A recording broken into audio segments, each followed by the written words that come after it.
Before we get into today's episode, let me ask you something. Do you know what your current level of English really is?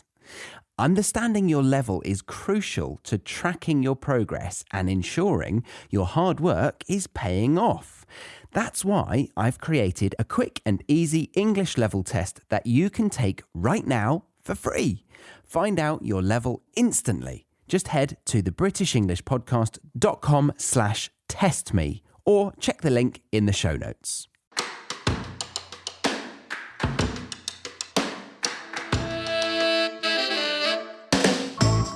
Well, hello. Welcome to the British English Podcast with me, your host, Charlie Baxter. In today's bite-sized episode, I wanted to go through an Instagram account that I've been following and share why I find it amusing. And they post about pop culture within the UK. Not only are their memes pretty funny and on point, but their followers are very active. And I believe most of them are locals because the comments that they make are incredibly valuable for us here. So I'm going to read a few of them out for you. So one of the latest ones was, what's one of the many things British people say when they're walking and a car goes by far too fast?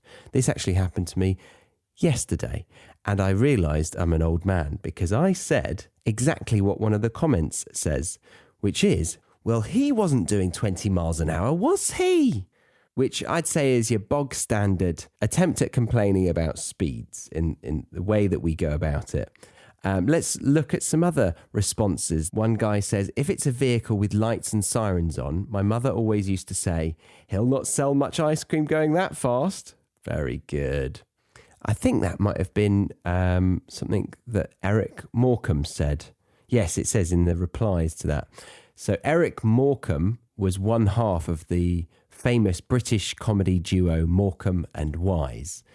And this was active on television primarily from, I'd say, the 50s, 1950s until, well, he died in the mid-80s. So between the 50s and mid-80s. And the duo consisted of Eric Morecambe and Ernie Wise. So my dad used to talk about them all the time. But yeah, Eric Morecambe might have coined that phrase, he'll not sell much ice cream going that fast. Another one, someone's in a hurry. Another one is, fucking hell. People do say this. He's in a hurry to disappoint his wife. Assuming it's a male speeding. Naughty. Women are just as naughty. Are they? I don't know. Probably not. Men are more likely to speed, I think, statistically. Another one was, all right, Speedy Gonzalez, which she said Gonzalez, but there is an N in there. She did a typo, and it's social media. That's fine. But yeah, Speedy Gonzalez is an animated cartoon character, I think in the Looney Tunes. I don't know if you need to know much about that, but we do say this, we do reference it. If anyone's being really quick about something, we would say Speedy Gonzalez. All right, who do you think you are? Speedy Gonzalez. I'm not saying this is comedy gold by any means. I'm just, highlighting what Brits might say in some situations that would baffle you without that explanation. So yes, what Speedy Gonzalez? What are you talking about? Another one says, my dad used to say, oh, an organ donor. Next one says, someone needs a poo. All right, I'm bored of that one. Let's go to another one. Have you ever wondered if you're making real progress in your English learning journey? Knowing your level is the key to recognizing your improvements. I have a fantastic tool for you, a free English level test that gives you an instant result. Take a few minutes now to discover your level and continue your learning journey with confidence. Visit thebritishenglishpodcast.com/testme or click the link in the show notes to find out your level of English today.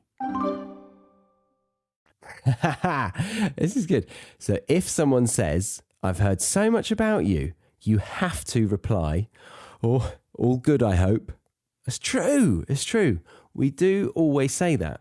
So if you're introducing someone to somebody else, like, there's 4 people and 2 people know each other. And then you say, oh, Eric, this is I don't know why Eric. Oh, Eric Morecambe.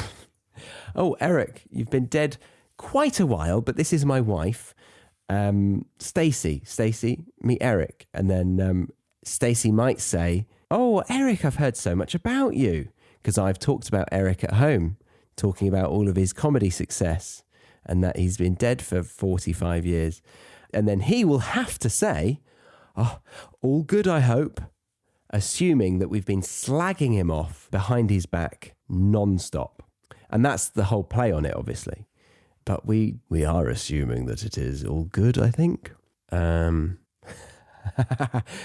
next post, another post was, you'll never hear a less enthusiastic sound than a British crowd being asked, is everyone having fun? It's true. I think I mentioned it on the show before. I was in Glastonbury this year and an American artist was trying to get the crowd to participate way too much. She was saying, you know, believe in yourself and say, I am the goddess of your life or whatever. But everyone was just like, oh God, no, we will not say that. Whereas in America, I think they would humor the artist and go along with it. And then I went to a networking event and there was an American and a British host, and the Brit was very happy with just a monologue, and the American really wanted to get us all participating. So getting our hands up, clapping, whooping, and we were all just not having it. So if you are thinking of doing a presentation to British people, don't expect us to do too much. Win us over with your wit, with your self-deprecation, and you can be emotional in your speech, but don't try to get us to do it, because we feel very uncomfortable if we're being asked to do something. It feels forced and we feel like we're being treated like our cousins across the pond. And I think most of us are quite proud of not being what we class as cheesy or cliche or cringy. And anything that is encouraging that kind of group participation in a crowd goes towards that feeling. So we run a mile. Having said that, the pantomimes, the episode that I released around Christmas period, pantomimes are one of the places where we feel free to participate. That, and I also thought after recording that, and when we go to the football and we chant like crazy people. Next one says, I'm at my most tired at 9:30 p.m. on the sofa and my most awake at 10 p.m. in bed. I totally agree with this. I don't know if this is a British thing. It's probably a human thing. But I fall asleep in front of the TV, wake up groggy, annoyed, and then have to do my teeth, which wakes me up. And then I put my phone on charge and go into bed, and then I'm wide awake. It's crazy. That's nice to see this, because my partner, she can just nod off straight away, and she doesn't fall asleep at the sofa. So I thought I was the odd one, but I feel heard now. So I'm looking at this in January, and there's a post saying, how's January going? Well, it's been going a week, yet it seems to be a month until payday. All my resolutions have already failed, and the country appears to be underwater. But apart from that, it's fine. That's a good summary of our mood. I've released an episode before about the January blues. And yeah, this is a good reminder of how the nation feels during the month of January, and I'd say February. The magic of Christmas is over, and we're now deep into our depression. They've posted a calendar that they've created called Very British Problems. And January, there's a quote saying, do you want to jump on a Zoom call quickly? And the response is, no, I'd hate that. Yeah, that's good. I'm sure that's how everyone feels when they're asked to jump on a Zoom call. I like this. Going back to work after a break involves a few days of waiting to get back into the swing of things. Then eventually you remember you were never in the swing of things even before the break. There is no swing of things. The things remain unswinged. And then a reply said, unswinged or unswung? Important question. And Very British Problems have responded saying unswung if wanting to be technically correct, but unswinged if wanting to sound funny. True. It's more entertaining. But grammatically speaking, they're wrong. Just read the next one. Could you do me a favour and put all of that in an email? And the translation is, I haven't been listening and I want to escape. It's good. It's good stuff. I mean, it's not groundbreaking, but it's good. It's just nice. Just nice. We've got 10 British responses to how was your Christmas? I've just read through them and I got really angry and I went into a fit of rage, but I swore too much. So I'm going to do it again and just, give them to you without my opinion and then just tell you how I feel at the end. Okay, so here are the 10 British responses to how was your Christmas? Yeah, not too bad, thanks. Quite quiet, really. Yeah, it was nice to have a break. Seemed to go so quickly. Just saw the family. Oh, that one really got me last time. Just saw the family. Yeah, you did. Of course you did. That's the whole point of Christmas. Just saw the family. Really? Really? Oh, my God. Number 6. The usual. Number 7. Lots of eating and drinking. 8. Didn't really do much. 9. No major disasters. And 10. Seems like years ago now. I think number 9 and 10 are the only acceptable ones in my opinion. The others are so diabolically unimaginative, it makes me want to squeeze the head of the person that said it. Do better than that. Come on. Our whole nation prides ourselves on doing small talk. Do it better than that, please. I know it's inevitable that we're going to have repetitive Christmas chitter-chatter, but we revolve the whole of a season based on the hope of this one event. So come on, give me something better than saw the family. Ross, you saw the family. I got annoyed again. Am I going to record this again? I don't think so. You're just going to have to embrace the rage. Sorry about that. All right, I'm going to move on because I'm annoyed. I've scrolled further down to get out a Christmas chat to vary this monologue of Very British Problems Instagram account. They said, yesterday, eat 50,000 calories. Today, brisk walk. That'll sort it. I don't like that one. It annoys me. Don't know. I think I'm still annoyed about the Christmas one, but I think what I'm getting annoyed at is the typical attempt at humour. So we pride ourselves on humour, right? And there's a lot of coined phrases in British English that people latch onto thinking that they're really funny. But because they've been overused, I think people hate them. And I'm one of them. So that'll sort it is a phrase that people use a lot. And yeah, I don't like it. That'll sort it. I guess it's all about the delivery. Like, if I'm with my friend and they've just drunk 8 pints of Guinness and then they have a strawberry and then they just off the cuff very casually say, oh, that will sort it. I'd find that funny. I would find that funny. So maybe it's just me just reading some text. Because in newspapers, a lot of the newspapers, the sort of crappy ones, like The Sun, they're all searching for a pun around the main event of the day. And whenever you read it, you tend to think, oh, God, that was awful. And I think a pun is only funny when you know that it didn't take a whole team of people hours to come up with it and print it. So in the moment, a pun can be really funny if it's quick. But yeah, in print, I think there's something about it that takes the spontaneity away from it. I guess I haven't gotten out of the Christmas period, so they're a very active account because I scrolled quite far and they're still doing Christmas stuff. So Merry New Socks Day, everyone, because everyone gets a pair of socks on Christmas Day. I didn't get socks this year, so I am an anomaly, but typically speaking, people gift socks at Christmas. Normally, I quite like that. I hated it as a teenager, but I bloody love it now.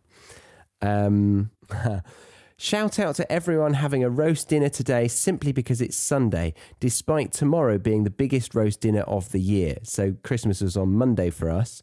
I know Europeans celebrate Christmas Eve more than Christmas Day, so your celebration would have landed on Sunday, but we had it on Monday. Therefore, those that are very accustomed to having a Sunday roast will have had roasts back to back, which we can only, either get very upset with them adding problems to the overconsumption of meat, or just give them a standing ovation. And I think we should give them a standing ovation. So I'm going to stand up and ovate. I was joking with ovate. You can't make it a verb. I guess you give. Yes, you give a standing ovation. So to give or to you could receive as well. To receive a standing ovation. An ovation, it's just a form of applause where an audience claps enthusiastically to show their approval or enjoyment of something. Normally not just two roasts back to back. Normally, a performance at a live event. All right, I'm going to scroll really far back so we get out of Christmas land. Bloody hell. I've just scrolled for about a mile in scrolling length. Is that a thing? And it's still December. Okay, I found another one that's not Christmas related. It's just translating a normal phrase that you'd say, I'm sure it'll turn up. So if somebody's looking for something, another person will be helping them, and then eventually they'll say, oh, I'm sure it'll turn up. And that is a great translation. It says, I'm bored of helping you look. It's great. I'm sure it'll turn up. I'm really bored of this. Yeah, perfect. That is what I'm looking for. That's what I want to share with you, those kind of translations of what you're really trying to say, because Brits don't say what they're really thinking. Okay, we'll end on this one. It's about birthdays. It says, there's nothing more embarrassing than it being your birthday. Unwrapping presents while people look at you, opening cards while people look at you, looking awkwardly at a cake while people look and sing at you, people asking if you're having a nice day or doing anything nice or going anywhere nice. So much nice on a birthday. Ugh, it's all just so uncomfortable. Very nicely said, very British problems. And we will leave it there. So I think this started as a Twitter account. And it's also on Instagram. So I encourage you to check it out. Very British Problems Official. And it's got a logo of an umbrella. But yeah, I just wanted to do a little casual one with you today and introduce you to a way to tap into pop culture on social media that will be filling up your newsfeed. Probably too often, in my opinion. But, you might like that amount considering you're absorbing the culture. So there you go. Well done for listening to the end of this episode. My name is Charlie. I'll see you next week on the British English Podcast. Bye-bye.